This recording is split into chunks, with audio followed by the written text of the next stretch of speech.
aku hampir aja kemakan sama omongan Maura dan percaya dengan semua omongan dia. Maura sempat bilang kalau sebenarnya Raya itu hanya pura-pura setuju dengan pernikahan kita di depan kita.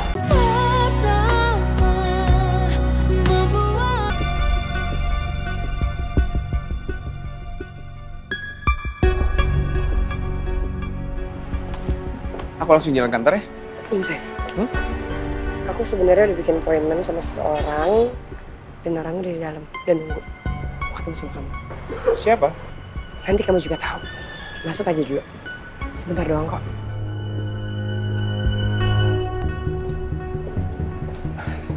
Pagi. Selamat pagi Pak Arga. Saya Thomas dari kantor pengacara Ruben Associate. Halo Pak Thomas. Ya udah, Gle. Jadi Pak Thomas ini adalah salah satu timnya Pak Ruben, ya. Dia yang akan membantu kamu untuk ngurus menggugat hak asuh kamu sama siapa?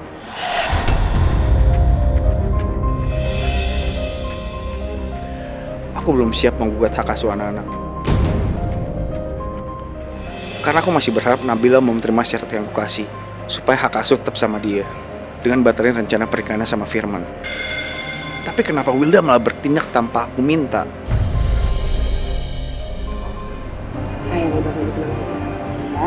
Serahin semua urusannya sama Pak Thomas, karena aku yakin semuanya bakalan beres. Dan kamu tahu sendiri, timnya Pak Ruben itu kan nggak pernah gagal ya Pak ya, selalu bisa diandalkan lah. Bu Wilda ini bisa aja. Pak Thomas, sebentar saya boleh ngobrol sama istri saya sebentar? Oh silakan.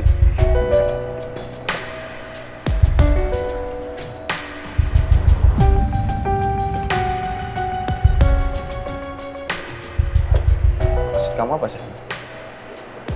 Kenapa kamu undang Pak Thomas gak bilang dulu sama aku? Gimana sih kamu? Bukannya semalam kamu yang bilang ya, katanya kamu mau ngurus semuanya hari ini. Sikap kamu yang kayak gini nih, yang bikin aku yakin kalau kamu tuh gak serius mau gugat hak asuh Syira sama Abi. Nabila udah menjaga harga diri kamu, Raya udah neror aku. Kamu alasan apa lagi? Emang semuanya belum cukup ya? Buat kamu ngegugat hak asuh Syira sama Abi. Kamu nunggu apa lagi sih? Aku udah bilang sama kamu, aku pasti akan buat hak asuh anak-anak aku. Tapi gak sekarang. Mungkin kamu bisa terima harga diri kamu diinjek-injek sama Nabila. Tapi aku sebagai istri kamu, aku gak terima. Jadi mulai sekarang, kamu harus bukan hak asuh Syira sama Abi. Sebelumnya Pak Ruben kan yang ngurus hak asuh Syira, tapi gagal. Sekarang kamu ajak partnernya, Pak Thomas. Apa kamu yakin ini bakal berhasil? Yakin, ini beda. Mas percaya deh, ini bakalan berhasil. Atau kamu udah siap? Aku kasih rekaman video kamu nyulik Syira ke Nabila.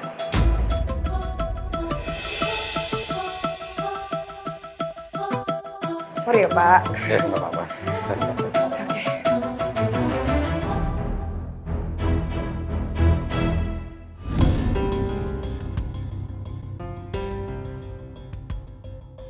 Wilda sengaja manfaatin bukti yang dia punya buat ngancam aku dan bikin aku nggak bisa berbuat apa-apa kecuali ngikutin kemauan dia. Padahal aku yakin banget Nabila pasti milih anak-anak daripada Firman.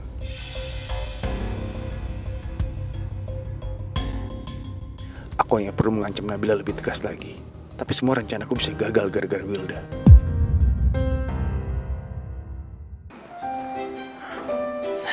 Assalamualaikum. Waalaikumsalam, Mas. Gimana keadaan kamu? Kamu baik-baik aja kan? Kan semalam udah aku ceritain di telepon. Masa harus ada tayangan ulangnya sih? Ya, habis kalau di telepon kan nggak bisa lihat muka kamu. Kan kalau langsung gini kan bisa lihat wajah kamu yang cantik itu. Alhamdulillah, baik-baik aja Mas. Aku udah bisa handle semuanya. Raya juga udah minta maaf sama aku dan dia janji gak akan ulangin lagi. Amin, mudah-mudahan Raya bisa menepati janjinya ya. Amin. Oh iya Mas, sebenarnya ada yang mau aku tanyain sih sama kamu. Duduk dulu aja, duduk.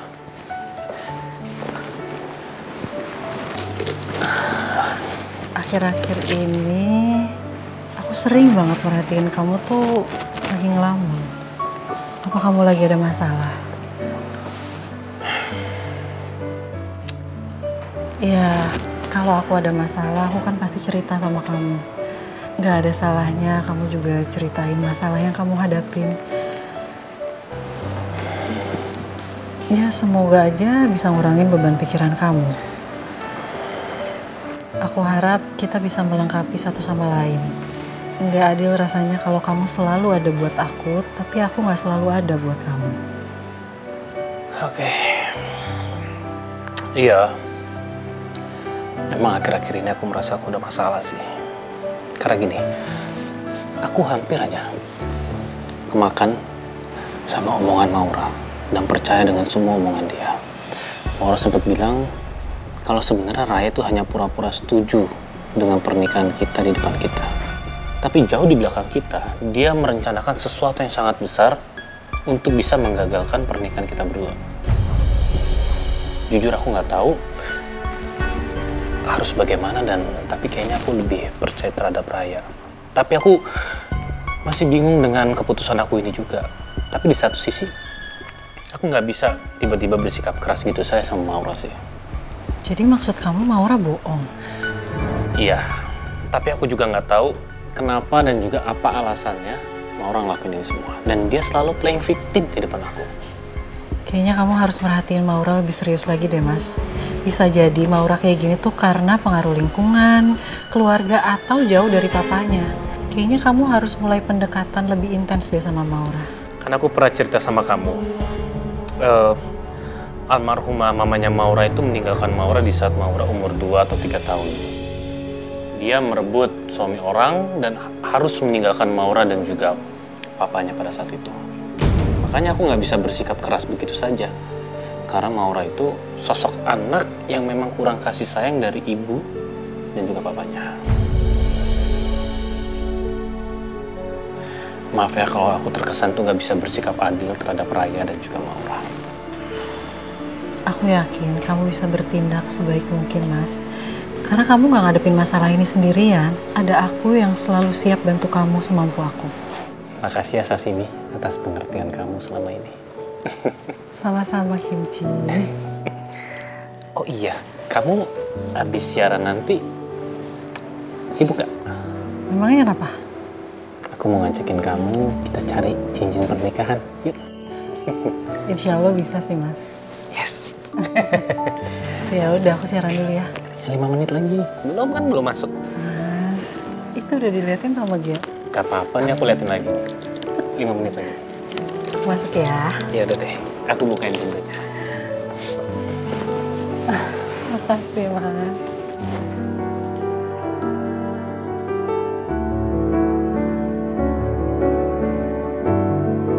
Mbak Nabila, saya sudah lama bercerai dengan mantan suami saya yang dahulu. Rencananya, saya akan nikah lagi dengan calon suami saya.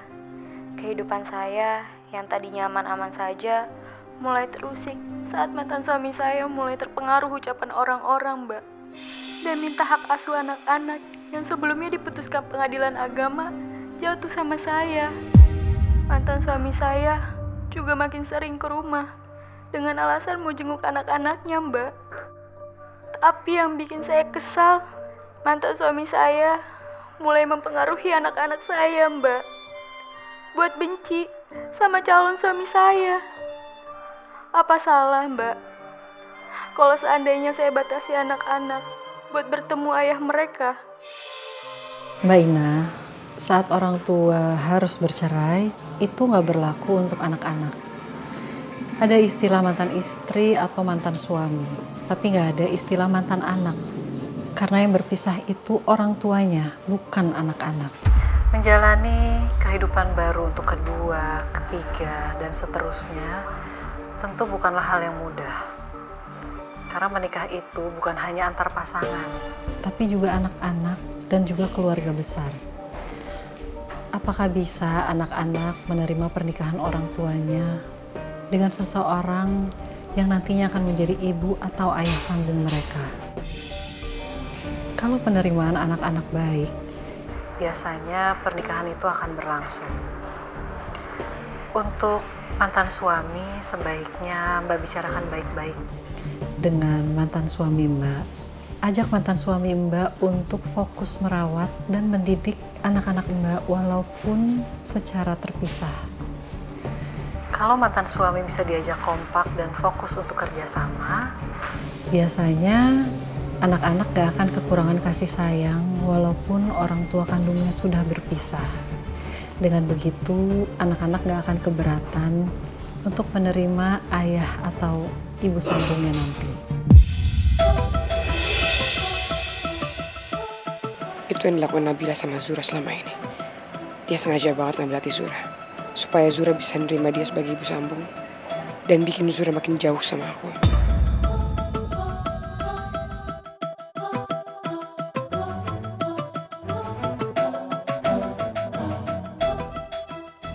Halo Jar, tetap awasin Mas Arga dan jangan sampai kamu gagal.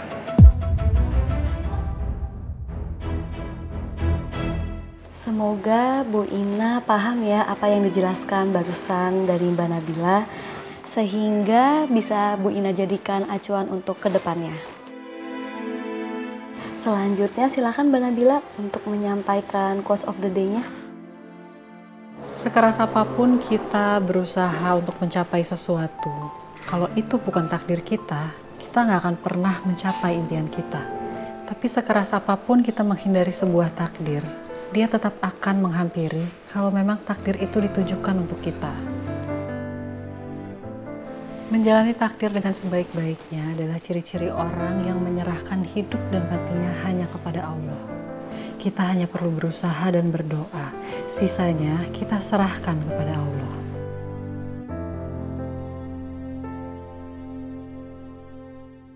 Untuk mengakhiri sesi kita hari ini, saya tutup dengan sebuah lagu Kisah Sempurna dari Mahalini.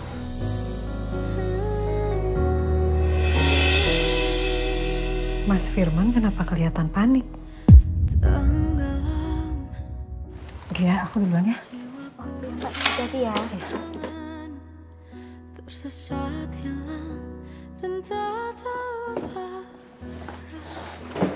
Mbak Nada, tadi ya, Pak Firman kenapa buru-buru pergi ya? Apa terjadi sesuatu? Pak Firman buru-buru keluar meeting setelah mendapat kabar mengenai uji coba kapal pesiar yang mengalami kecelakaan dan tenggelam, Mbak. Kapal pesiar siapa? Maaf, saya kurang tahu, Mbak. Ya udah, makasih ya. Kalau gitu saya permisi dulu ya, Mbak. Ya.